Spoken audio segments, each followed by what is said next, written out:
Trute versus Trute, case number 23-08472 DM. Present in the virtual courtroom, we have both parties as well as their respective attorneys.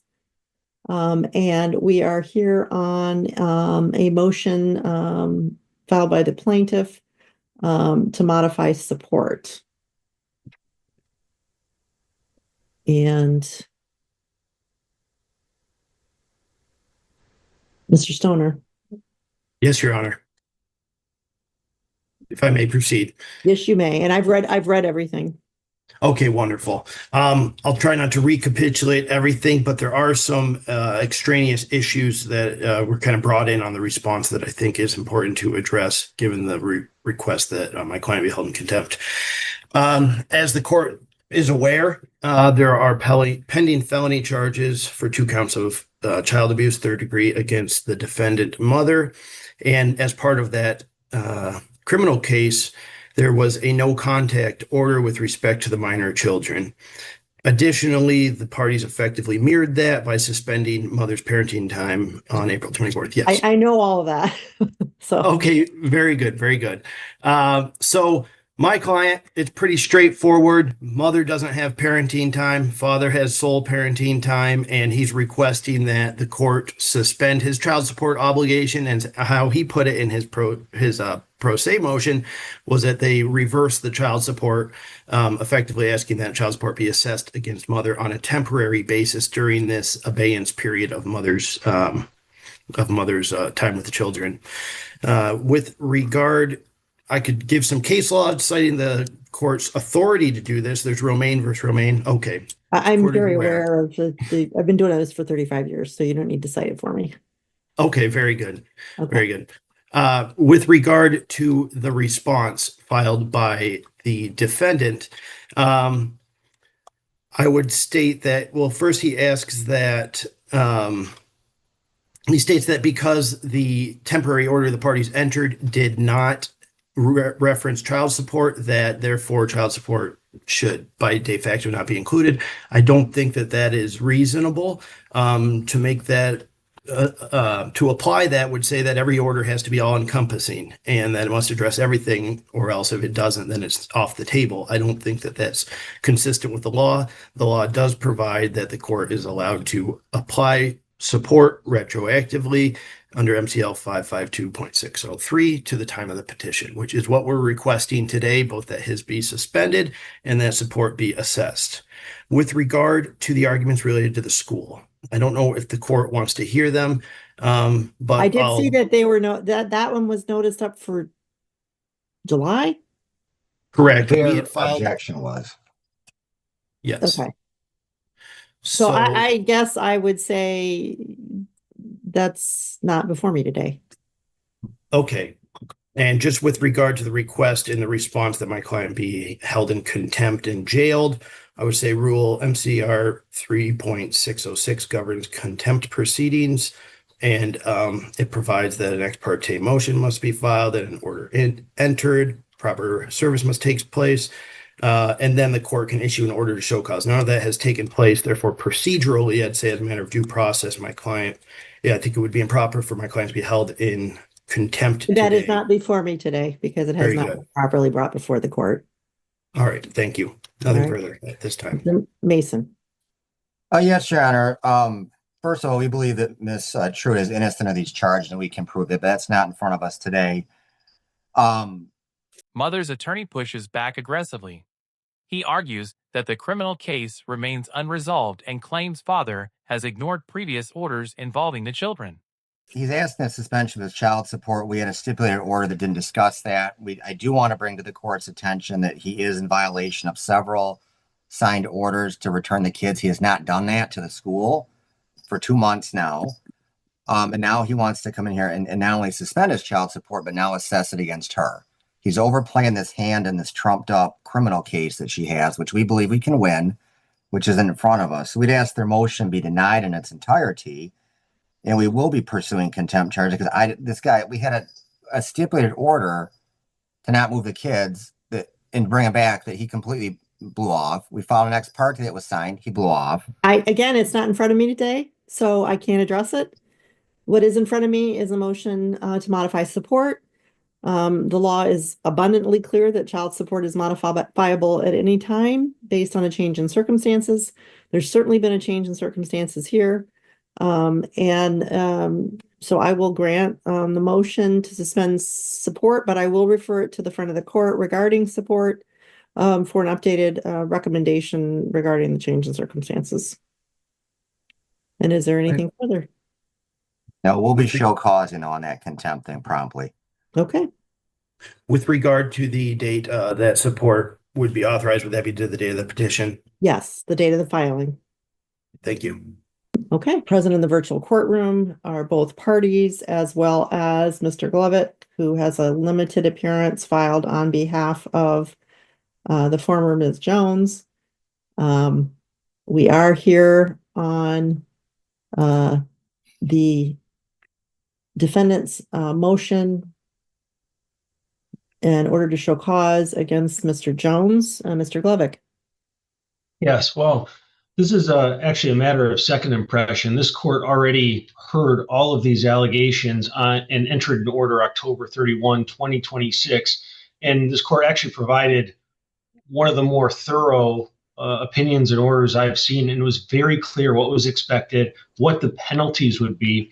And since that time, the plaintiff has continued to fail to abide by those by that order. And I received a sort of response from plaintiff, and it seems like there's no real excuse for or denial that these violations have happened. It's more of trying to relitigate this court's October decision. But this court was very clear. This court said you need to make these payments, you need to transfer title, and you need to do it within a certain amount of time. I provided a brief in support that quoted portions of this court's order. And when I do all caps and in bold, that is not emphasis added. That's this court's directives. And this court promised certain relief if this was not handled, and including daily fines. And we're now 189 days from the deadline for the plaintiff to perform these actions. We submitted with our brief in support pictures of post-dated checks in violation of this order. I don't think Things begin unraveling. Financial calculations are presented, including retirement account equity, statutory interest, attorney fees, and possible contempt sanctions. there's any dispute. This is a really simple situation. This court set forth clear directives and the plaintiff is not following them. Our requested relief right now is a total of $8,454.82 to my client. That includes the $6,899.06 principal owed for her equity in the retirement account, plus $635.76. That's for statutory interest. I provided in the brief of support the calculations following the statutory interest rates for each 6-month section. And then I would ask this court to also pay $920 in reasonable attorney fees. That'd be $20 for a motion fee and $900, which it would just be, three hours at $300 an hour. And I would also ask this court to consider imposing a fine. This court is empowered to impose a fine up to $7,500, and perhaps even in a manner in which this court could allow him to purge his contempt if he pays my client what's owed to her within a certain amount of time. Otherwise, he's subjected to that $7,500 fine. I don't know what else we can do. This court's objective with these contempt hearings is just to inspire a party to follow this court's directives, and I'm not sure what else we can do at this juncture after this court has already been so clear. So I'm asking for harsher fines for that reason. Great, thank you. Mr. Jones, I did read your response. I also noted that you filed a motion for contempt. However, you did not follow the court rules and it is not properly before the court. So I'm just going to ask you, and it looks like you literally made a copy of the entire legal file and filed it. I'm just going to ask you to narrow your response to why you haven't complied with this court's order. Okay, Your Honor. Says, good morning, Your Honor. For the record, my name is Jeremy Jones. I'm here today to represent myself, and I am respectfully ask the court to dismiss the defendant's motion of show cause and grant my counter motion of contempt. All right, I've already addressed your counter motion. It's not properly before me, so that's denied. Okay, so Your Honor. Dismissed. It's dismissed because it's not properly before the court. Okay. So the standard for civil contempt requires a finding that I willfully and intentionally defied the court's order. I stand before you today and say that I did not. My inability to pay a lump sum equalization was not an act of defiance. It was a mathematical impossibility, directly engineered by a campaign of financial fraud and sabotage orchestrated by my ex-wife, Candace Pyre. All right, let me just stop you there. You cannot relitigate the judgment. This is a very clear, you owe the money. So we're not going to go back and relitigate why you owe the money. You owe the money. And again, the question is, why haven't you paid it? That's the only question. Your Honor.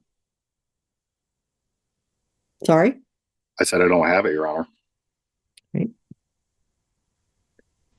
I attempted to try to give Candace the title for the Jeep. She had traffic fines that almost issued me a bench warrant, which would have imposed my ability to be able to get a security clearance that she refused to pay twice. So previously she had tolls that were unpaid. Again, this has nothing from the perspective of the court right now. There's an order for you to pay this money and you haven't paid it. What she may or may not have done is not relevant to this particular issue. Okay. Things move quickly after that ruling. Counsel discusses preparing a proposed order while attorney fee issues are addressed. Some requests are withdrawn. All right. I am going to fine the plaintiff in contempt of court for failing to abide by this court's very clear order. And I will grant the motion in full. I will hold the fine in abeyance, provided that the plaintiff pays the balance due within 30 days. If not, the court will impose the fine and the defendant may reduce the entire amount to a money judgment. Okay, Your Honor, I don't have any money. All right. Your Honor, would you like me to prepare an order, and then if so, would you like me to just put it in the form of a scale form email to your assistant today, or I can submit something under the 7-day rule? No, you can provide a proposed order via email. That's fine, as long as I'll have that submitted within an hour. All right. The other thing is the attorney fees. I did not see that you attached the required, at least I don't think you did. Your Honor, you're correct. And so I understand those are denied then. That's fine. That's a minority share of this. Okay. We'll withdraw that request. All right. Let me just make sure I got everything else here.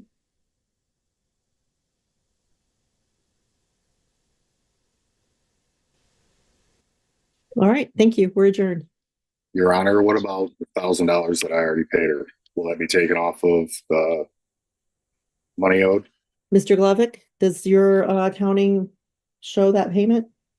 Well, we have a number of post-dated personal checks. This court ordered that payments be made by way of immediately available funds. And since they're post-dated, we couldn't cash them out anyway. And when we do, they may or may not clear. Again, they're personal checks. And so I would just instruct my client to destroy those post-dated checks. And I believe she hasn't cashed any of them yet, and she physically couldn't cash many of them. And so, all right, let me just make I would sure suggest we just destroy them. Oh, hold on. I'll ask her to unmute. I did cash a couple of those checks, and then I used that to pay child support. Okay, so what was the total amount? Let's see. Philip, it was with the exception of the June. I do believe. I actually can let you know right now. Well, okay.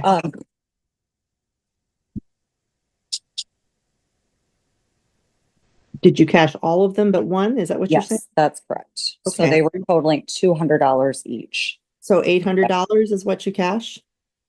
I believe so. Or If he yes, gave you 8. 5, What's that? he gave you 5 checks and you've cashed 4, Yes. and each of them were for $200. Yes. Okay, so credit for $800 and destroy that other check.